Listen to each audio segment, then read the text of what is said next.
বাংলাদেশে জাতীয় স্লোগান কি হবে এটাও হাইকোর্ট নির্ধারণ করে। অ্যাটলিস্ট ভারতের পর্যায়ের একটা গণতন্ত্র এবং প্রাতিষ্ঠানিকীকরণের দিকে যেতে আমাদের আরো 50-100 বছর সময় লাগবে। বৈষম্য বিরোধী ছাত্র আন্দোলনের মধ্যে আপনি আসলে যুক্ত হবেন কিনা, এটা হবেন কিনা, জয় বাংলা নিয়ে আসলে আপনার মতামত আমরা একটু শুনে নিতে চাই, যেহেতু প্রশ্নটা উঠেছেই।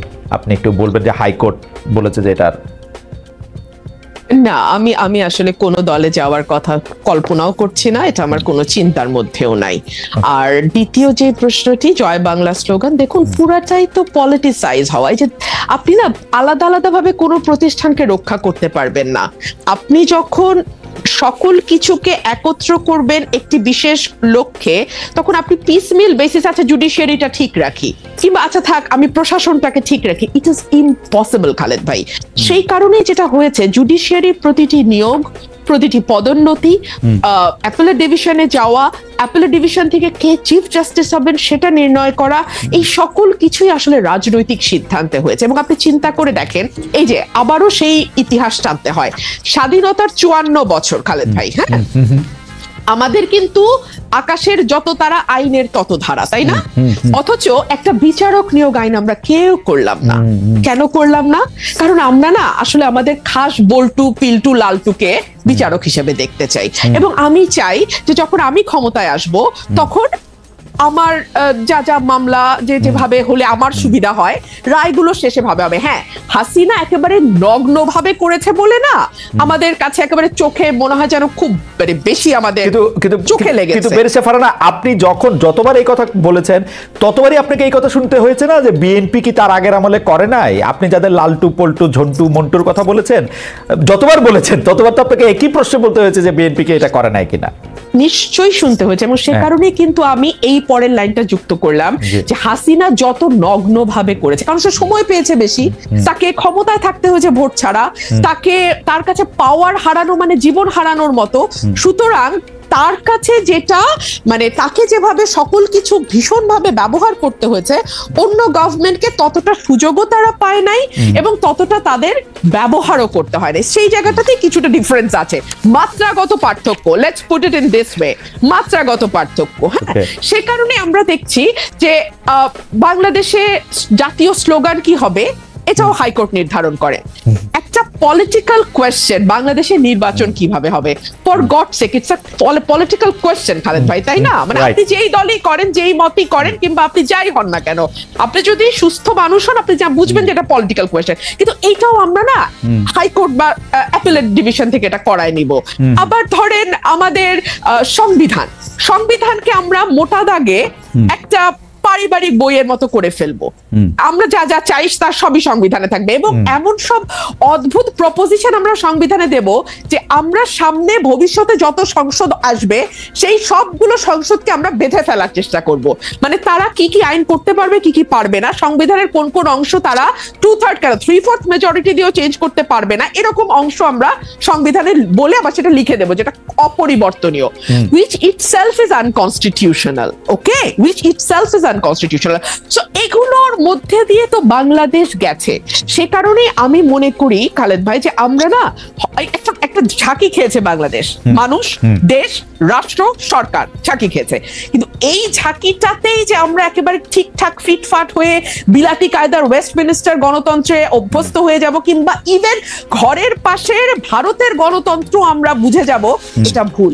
আমাদেরকে আরো অনেক দূর যেতে হবে খালেদ ভাই। অ্যাটলিস্ট ভারতের পর্যায়ের একটা গণতন্ত্র এবং প্রাতিষ্ঠানিকীকরণের দিকে যেতে আমাদের আরো 50-100 বছর সময় লাগবে। এবং সেই কারণে আমি আমার আগের সেগমেন্টের কথা ধরে আমি একটু সূত্র ধরে বলি যে আমাদের মতন মানে ধরেন অ্যাজ অন টুডে আমার যে ভূমিকা, হ্যাঁ, এটার জন্য আমাদের মতন মানুষদেরকে কিছুটা প্রাইস পে করতে হবে। পে করতে করতে করতে করতে এক সময় গিয়ে, সেটা আজ থেকে মেবি 70 বছর 80 বছর পরে, হয়তো দলগুলোর ভেতরে সেরকম ডেমোক্রেসির চর্চা আসবে, হয়তো রাষ্ট্রের ভেতর সেরকম ডেমোক্রেটিক ভয়েস আমরা পাবো যেটা একটা স্মুথ ডেমোক্রেসিকে সাপোর্ট করে।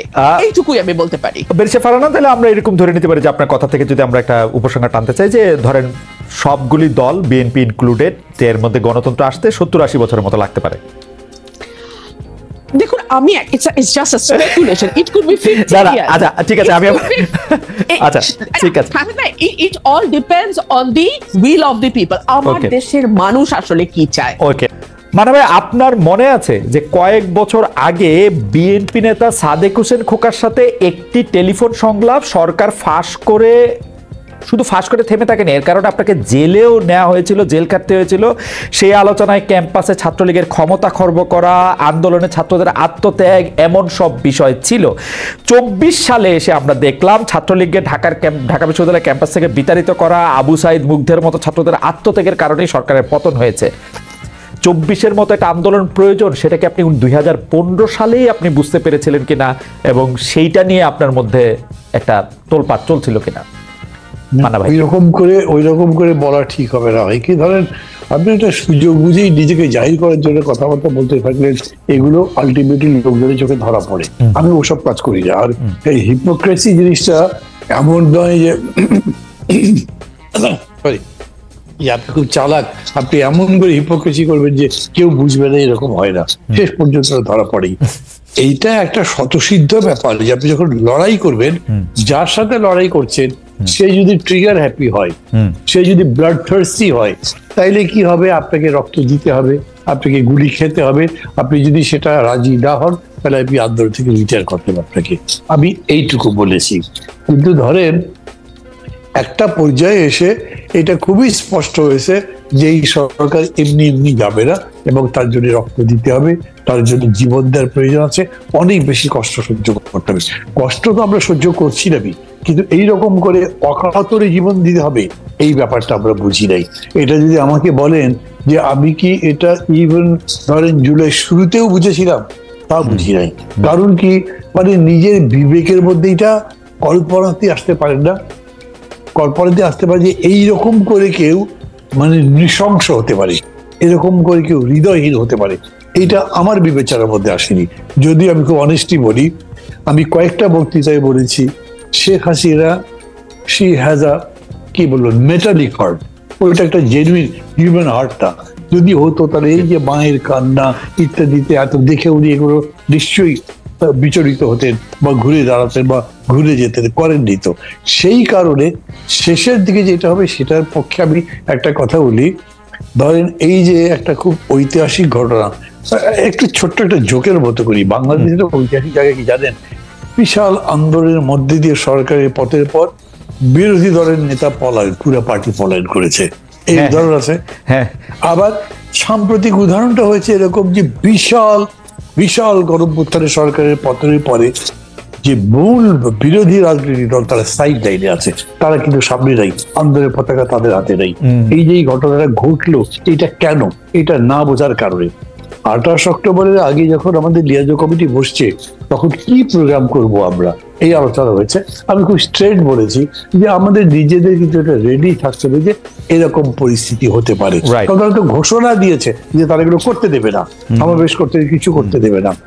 তখন মানে আমি ঠিক নাম বলে কাউকে ইমপ্লিকেট করতে চাচ্ছি না, কিন্তু তারপর বিএনপির পক্ষ থেকে বলা হয়েছে ভাই কত লোক মারা যাবে। I said you have nothing to do, কি করবেন আপনি? জীবন যদি যায় তো যাবে। আপনার যদি মনে থাকে যে, তাহলে আমি আপনাকে বলি যে আপনি আমার যে ক্যাসেটের কথাটা বললেন না খোকাবের সঙ্গে, ওটা নিয়ে দেখতে পারেন। উনি জিজ্ঞেস করেছেন, ওই যে আমি যখন বলছি ইউনিভার্সিটি থেকে এটা করতে বেরোচ্ছে, তাহলে তো ওখানে রক্ত ঝরবে, গুলি হবে, লাশ পড়বে, তো মানুষ না, লাশটা রক্ত ঝরবে, মানুষ পড়বে। তো আমি বলেছি যে আপনার কিছু করার নেই, আপনাকে করতে হবে। আমি তো পারছি না, তারা যদি পারে আবার তার বিরুদ্ধে দাঁড়াতে হবে। ঠিক এই কথা আমি বলছি যে আলটিমেটলি এইটা বোঝা গেছে, আপনাকে চ্যালেঞ্জটা নিতে হবে, আপনাকে পাঞ্জা লড়তে হবে, বলতে হবে আইদার ইউ অর মি। এখানে আর মাঝামাঝি কোনো জায়গা নাই। মানে ভাই আপনার জন্য প্রশ্ন হচ্ছে যে, আমার প্রশ্নটা আমি একটু পরে করি, আপনি যদি চট করে। আপনার জন্য প্রশ্ন হচ্ছে যে, আপনি জানেন যে হাইকোর্টের একটা অর্ডারে বলা হয়েছে যে জয় বাংলা বলার এখন আর কোনো বাধ্যবাধকতা নেই, যেটা সরকার বাধ্য করেছিল যে জয় বাংলাই হচ্ছে একটা স্লোগান। হাইকোর্টের অর্ডারটা আমি যেরকম বুঝেছি যে এটার বাধ্যবাধকতা নেই, যার ইচ্ছা সে দিবে, যার ইচ্ছা সে দিবে না, ব্যাপারটা এরকমই মনে হচ্ছে। আপনি এটাকে কিভাবে দেখেন যে এটা নিয়ে আসলে লোকজন আপনাকে প্রশ্ন করছেন? মানে প্রথম কথা হচ্ছে, ধরেন কেউ আমাকে প্রশ্ন করে দেশে ওই জয় বাংলা আমাদের এখানে যখন তারা যুক্ত হচ্ছে তারা প্রশ্ন করছে। হ্যাঁ, তো আমি বলছি যে ধরেন এইসব কথার বা এগুলো অর্ডারের বা রায়ের যে লিগাল ইমপ্লিকেশন, এটার মধ্যে আমি বলতে চাই না, বিকজ আমি ওটা বুঝি কম। কিন্তু আমি অলওয়েজ এই ধরনের অর্ডার পলিটিক্যাল মিনিংটা বুঝতে চাই। পলিটিক্যাল মিনিং যদি বলেন, তাহলে কোনো সময়ের জন্যই কোনো স্লোগান আমার জন্য বাধ্যবাধকতা হতে পারে না। ওকে, এখন ধরেন জাতি রাজি হলো, তারপরেও কোর্ট আইনে সবাই মেনে নিল, কিন্তু আমার কাছে সেই স্লোগানটা পছন্দ নাও হতে পারে, আপনি তো আমার জোর করে চাপিয়ে দিতে পারেন না। ডেমোক্রেসি এরকম নয়, it is just the rule of majority. তার ওপিনিয়ন যাতে বলে তার ভিত্তিতে হয়। It is also right for the minority to express, যে তারা যাতে তাদের কথা বলতে পারে, তারা বলবে যে আমি ঠিক মনে করছি না। ওকে, ফেয়ার এনাফ। আমি আপনাকে যে প্রশ্নটি করতে চেয়েছিলাম, যে আপনি বলেছেন যে মানে বাংলাদেশে অনেক ফানি জিনিস হয়েছে, যে বিরোধী দলের নেতাকে আসলে আত্মগোপন করতে হয়েছে গণ অভ্যুত্থানের মুখে, যেটা মানে যেটা আসলেই ফানি, মানে যতবার আমার মনে হয় ততবারই আমার কাছে হাসি পায়।